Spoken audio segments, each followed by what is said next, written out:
இங்க நிலாவும் பாத்தீங்கன்னா ஆபீஸ்ல இருந்து வந்ததுமே நம்ம சேரனை பார்த்துட்டு உங்களுக்கு கொஞ்சமாவது அறிவு இருக்கா, அந்த ராகவ் யாரு, அவங்கிட்ட எதுக்காக உண்மையை சொல்லி வச்சீங்கன்னுட்டு கோவப்படையும் உடனே சோழன் பாத்தீங்கன்னா என்னங்க பிரச்சனை அப்படின்னு கேட்பாங்க. உடனே நம்ம நிலா பாத்தீங்கன்னா நடந்தது எல்லாத்தையும் சொல்லிட்டு, நானே அவன் தேவையில்லாம மெசேஜ் பண்றான், கிஃப்ட் வாங்கி கொடுக்குறான், இதுக்கெல்லாம் ஒரு எண்டு கார்டு வைக்கணும்னு சொல்லிட்டு தான் கல்யாணம் ஆயிட்டு காலையில தான் சொல்லியிருக்கேன். ஆனா அண்ணன் அவனை மீட் பண்ணி என் வாழ்க்கையில நடந்த எல்லா கதையும் சொல்லியிருக்காங்க அப்படி இப்படின்னுட்டு கோவப்பட்டு சொல்லையும் உடனே சோழன் பாத்தீங்கன்னா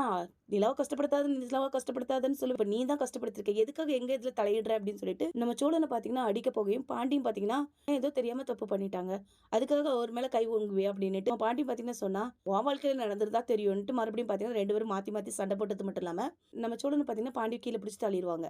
இதை பார்த்துட்டு நம்ம வானதியும் பாத்தீங்கன்னா சும்மா இருக்க மாட்டாங்களே, உடனே பேய் மாதிரி ஆட ஆரம்பிச்சிருவாங்க. எப்படி பாண்டி அடிக்கலாம், உனக்கு என்ன உரிமை இருக்கு அப்படி இப்படின்னு சொன்னது மட்டும் இல்லாம உங்க கல்யாணமே ஒரு ஃபேக் கல்யாணம், இதுல நெஜஞ்சோடி மாதிரி சீன் வேற போட்டுக்கிட்டு இருந்தீங்க, இங்க ரெண்டு பேரோட காதல் தான் உண்மையான காதல், இதுல வேற இந்த மேடம் தான் இந்த வீட்டுக்கு குத்து விளக்காம், அண்ணி குத்து விளக்கு ஏத்தி வச்சாதான் நல்லா இருக்கும் அப்படி இப்படின்ட்டு வீடே இது பண்றீங்க, சில சமயத்துல எனக்கே மாமியார் மாதிரி நடந்துக்குவாங்கன்ட்டு நம்ம வானதியும் சொல்ல உடனே நிலாம் பாத்தீங்கன்னா நான் இப்போ உங்ககிட்ட மாமியார் மாதிரி நடந்துட்டு இருக்கேன், இதுக்கு தேவையில்லாம பேசுறேன்னு சொல்ல உடனே வானதியும் பாத்தீங்கன்னா ஆமாங்க நீங்க எப்பவுமே என்கிட்ட மாமியார் மாதிரி தான் நடந்துகிட்டு இருக்கீங்க அப்படின்னு சொன்னதான் நம்ம சோழனும் பாத்தீங்கன்னா இப்ப எதுக்கு நீ நிலா கிட்ட எகிரிட்டு போறேன், பேசாம வீட்டுக்கு போன்னு சொல்ல நம்ம பாண்டி ஒரு வழியா புடிச்சு வெளியே என்னமோ கூட்டிட்டு வந்துருவாங்க. வெளியே இருந்தும் நம்ம வானதி பாத்தீங்கன்னா விடாம கத்த ஆரம்பிச்சிருவாங்க. சோழனும் பாத்தீங்கன்னா சேரன்னு என்கிட்ட இனிமே வராதுன்னு சொல்லிட்டு அங்க இருந்து வெளியே வந்துருவாங்க.